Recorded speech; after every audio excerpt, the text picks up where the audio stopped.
Pernah suatu kejadian, ini kisah nyata Pak, bukan cerita. Sholat waktu saya masih SMP. Begitu sujud jamaah, hilang imam. Lama sekali Pak sujud. Ada temanku tidak sabar nih, dia bangun dari sujudnya langsung teriak, "Wih, lenyap imamnya." Heboh sholat. Selesai sholat saya tanya Pak Imam, kenapa kita tinggalkan jamaah? Nah bilang, "Metu Kak." Saya bilang, "Pak Imam, lain kali kalau sujud, nah kita kentu kasih bangun dulu supaya nah lihat ke orang." Nah bilang, "Wattung kami sirik ke ita." Kacau Pak. Kalau imam tidak tahu fikih ya begitu. Pelihara masjid Pak. Itu kalau Ramadan sudah jam 1 teriak-teriak maki di masjid, "Sahur, sahur, sahur, bangun maki masak, kalau ada kue bawa sedikit ke masjid." Kalau dulu Arab jahiliyah perempuan sendiri diculik dan diperkosa. Kalau kita di sini disidrap, insya Allah aman. Apalagi kalau ibu-ibu usianya 55 tahun, muka keriput, bau minyak gosok, pakai gigi palsu, ke masjid pakai kudung, insya Allah tidak ada laki-laki tergoda. Haji, rajin-rajin ke masjid. Ada itu haji Pak. Di Indonesia ini Pak selalu puluhan ribu orang menunggu untuk haji. Tapi pulang Pak dari haji tetap malas berjamaah. Padahal waktu di Madinah ada arba'innya, dia kejar 40 hari, 40 kali sholat di Masjid Nabawi. Sekalinya pulang, tidak lagi ke masjid. Apa gunanya itu? Begitu bunyi bel, orang pada lari ke warung. Saya mampir ke musola. Salat duha 2 rakaat, 5 menit saja. Selesai sholat saya berdoa kepada Allah 2 menit. Ya Allah, saya terima nasibku orang kampung. Saya terima nasibku miskin, tapi jangan pula engkau miskinkan ilmuku. Jadikan diri hamba sebagai pusat ilmu pengetahuan. Selesai, pitu menit, masih ada waktu 23 menit istirahat. Selesai sholat duha, selesai berdoa, baru saya ke warung kalau ada uang. Kalau tidak ada uang, cari anak orang kaya yang dongok. Ada PR, ada, kerjakan dulu lah saat, gampang, yang penting belikan jalan cottages. Dulu saya kalau ke masjid selalu bilang temanku, "Dede kampungannya ini sambayan terus na urus kampungan." Ku bilang, "Biar mices daripada kau ndak ada kampungmu." Silakan sholat duha. Anak muda, ada sudah punya kerja di sini belum punya istri, mau kawin, mau nikah, sholat duha. Minta kepada Allah, "Ya Allah, jika memang si Fatimah cocok bagiku, satukan hatiku dan hatinya, dan berikan kemampuan bagiku untuk mendapatkannya. Engkau maha tahu ya Allah, jika dia tidak cocok bagiku, hanya membawa fitnah dan bencana bagi diri hamba, jauhkan hatiku dan hatinya, dan berikan kemampuan bagiku melupakannya. Engkau maha tahu ya Allah, jika memang dialah jodohku, yang lebih penting dari itu ya Allah, bukakan pintu hati orang tuanya, supaya sedikit juang panaik na minta." Apa niatnya? Ini lagi jadi soal. Dia bilang, apa niatnya? Itu niat Pak, tidak harus diucapkan. Nah bode tapuadai esa. Ya rosengnya niat Pak, bahasa hati. Napa kimak jenne, ibu baru wudu, pasti ada di dalam hati tak, mau ke sholat duha, itulah niat. Tidak harus diucapkan. Tapi kalau mau diucapkan, tidak apa-apa juga. Tidak dihafal itu, salli sunat al-duha, tidak usah. Berdiri tegak menghadap kiblat, baru bilang maki dalam hati, "Tuhan, sembahyang sunat duha kayak ini nah, Allah." Boleh Pak. 2 rakaat ulang lagi, "Tuhan, masih seperti yang tadi." Oh, jangan ketawa serius kayak ini. Betul. Daripada bahasa Arab kalau tidak dihafal, tidak sembahyang maki. Boleh. Yang tidak boleh itu Pak, kalau sudah takbir Allahu Akbar, tidak boleh lagi ada bahasa lain. Tidak boleh lagi. Kalau dalam niat, doa, bahasa apa saja boleh. Yang tidak boleh kalau sudah takbir.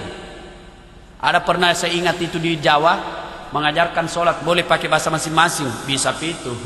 Bagaimana kacaunya Pak, seandainya pakai bahasa masing-masing di Mas Sampajang. Beri jamak itu masih gie. Yang jadi imam orang Arab, dia takbir pakai bahasa Arab. Allahu Akbar. Datang makmum saudara kita dari Sidrap, dia takbir pakai bahasa Bugis. Pungallahu ta'ala maloppo. Menyusul saudara kita dari Toraja, dia takbir pakai bahasa Tator. Pung Allah Ta'ala tonggo gajah. Ada juga orang jadi Ponto, dia takbir pakai bahasa Makassar. Kareng Allah Ta'ala lompua. Weh, ada juga orang Betawi, dia takbir pakai bahasa Jakarta. Allah gede banget gitu loh. Kacau, tidak boleh ya. Tapi kalau niat silakan, boleh. Tanpa diucapkan pun boleh. Ayo, mulai besok kalau kita mau mencontoh Nabi, mulai besok terapkan sholat duha. Biasakan sholat duha. Berapa rakaat? Boleh 2, boleh 4, boleh 6 sampai 8. Apa bacanya? Terserah yang ibu baca hafal. Tanpa membaca surah pendek pun sah. Waladhdallin, amin. Ruku maki sah. Karena selesai Al-Fatihah disunnahkan, sunnah membaca 1 ayat, bukan 1 surah. Kalau 1 surah Pak, malampe Pak, misalnya 1 surah Wattini, dari pertama sampai terakhir. Tapi kalau 1 ayat, misalnya waladhdallin, amin, bismillahirrahmanirrahim, alif lam mim, Allahu akbar, boleh 1 ayat. Rakaat kedua waladhdallin, amin, bismillahirrahmanirrahim, yasin, Allahu akbar, boleh. Tapi tentu beda pahalanya yang banyak dah baca dengan yang pendek. Dan usahakan bacalah ayat yang kita paham kesimpulannya itu ayat. Tidak usah dibaca, dihafal dan ditahu ayat per ayat terjemahannya, kesimpulannya saja itu ayat. Tapi bagaimana kita mau husuk dalam sholat Pak? Nah banyak ayat kita tidak tahu. Tidak usah ayat surah-surah pendek, Al-Fatihah. Pasti masih banyak tidak tahu terjemahannya di sini.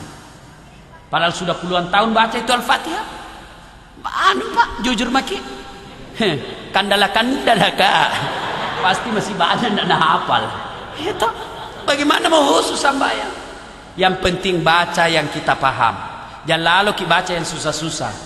Seperti Wattini. Susah ini biasa baku sambung walasri. Wattini pertama walasri terakhir. Biasa kan salah sambung Pak. Baca maki yang kita hafal saja.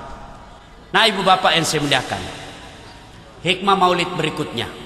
Suatu saat Rasulullah Muhammad SAW perjalanan ke masjid. Tiba-tiba dari atas ketinggian ada orang kafir Quraisy, dia ludahi Nabi. Mencui Nabi, tak kena kepalanya Nabi. Apakah Nabi lempar? Subhanallah. Nabi lihat ke atas lalu berkata, "Weh, salah koces. Kepalaku udah kena, tapi tidak apa-apa Ji." Lewat hari kedua, diludahi lagi, kena lagi kepalanya Nabi. Nabi katakan, "Weh, masih seperti kemarin, tapi tidak apa-apa." Hari ketiga lewat lagi Nabi, diludahi lagi. Nabi cuma senyum. Hari keempat lewat lagi Nabi, lewat. Mana ini langgananku? Biasa ada ludahi kain. Wah, selesai sholat ditanya sahabat, "Kau tahu si fulan?" Sakit ya Rasul." Masya Allah, kasihannya di. Pulang Nabi, tanya istrinya, "Ada kurma?" "Ada." "Ada roti?" "Ada." "Ada anggur?" "Ada." Tolong bungkus." "Mau untuk apa ya Rasul?" "Saya mau jenguk langgananku." Setelah tiba di rumahnya ini orang ketuk. Nabi tidak salam karena ini orang kafir. Dari dalam kedengaran, "Siapa?"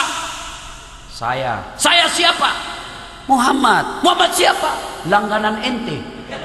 Taslim mati nak kandato na Muhammad. Nah sesa nak makabala ni Muhammad. Begitu masuk Nabi, Nabi cuma berkata begini, "Tadi saya lewat di tempat biasa. Saya rindu juga dengan ludamu, Cis. Ternyata malas aku di. Ini ada saya bawakan ki makanan, kita makan, mudah-mudahan cepat sembuh." Subhanallah. Mendengar ini katanya yang ludahi tadi, "Muhammad luar biasa akhlaknya. Abu Jahal saja yang bayar saya teror kamu. Abu Jahal yang membayar saya untuk menuntukkan mental dan sampai sekarang dia belum datang melihat kau. Justru kau orang pertama yang datang membusuk saya. Luar biasa akhlakmu ya Rasul. Muhammad sehari ini saksikan saya masuk Islam." Artinya apa? Kalau kita mau mencontoh Nabi pada maulid kali ini Pak, jadilah umat yang sabar. Ini sabar Pak, oh luar biasa.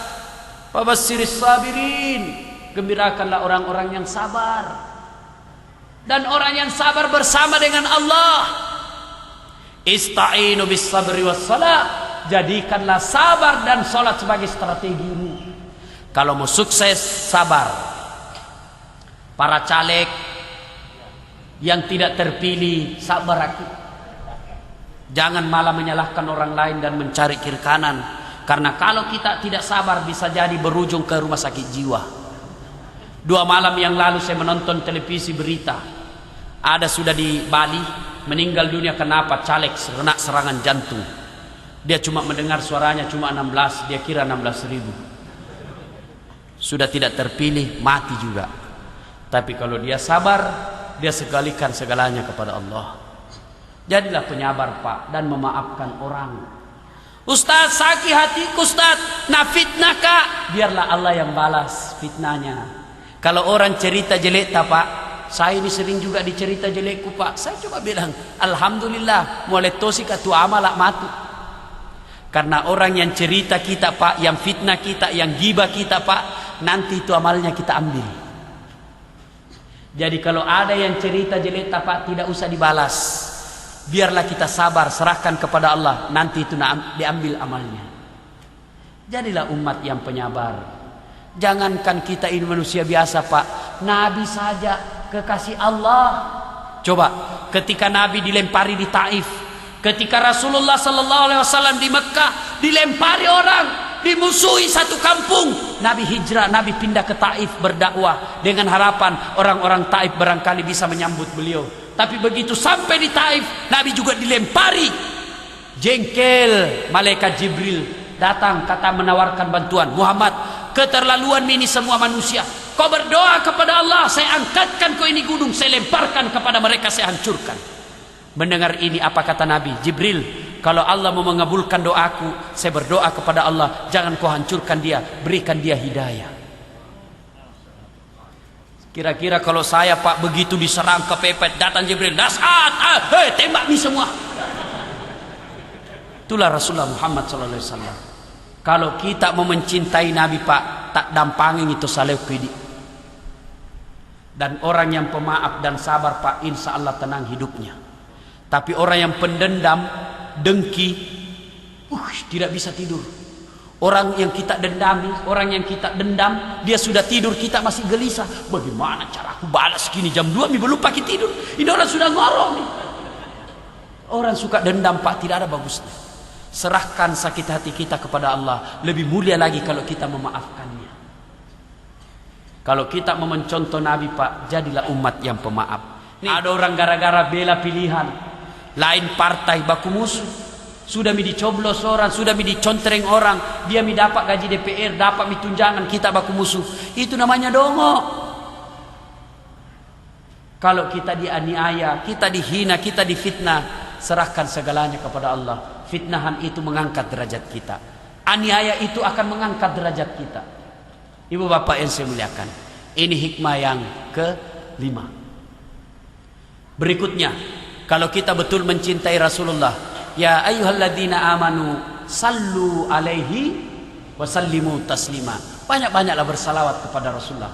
Bahkan Rasulullah menjelaskan, barang siapa yang bersalawat kepada aku, maka Allah akan melapangkan hidupnya. Ibu-ibu, gunda gulana, cemas, ada masalah dalam rumah tangga, bersalawat kepada Rasul. Allah ya Nabi salam alaika, ya Rasul salam alaika, ya Habib salam alaika, salawatullah alaika. Saya majelis taklimku di Makassar Bu, kalau nak dengar kak salawat dia langsung otomatis nak sambut itu salawatku. Di sini kuliah diam-diam je. Yuk, siapa yang tidak ikut salawat saya doakan suaminya kawin lagi.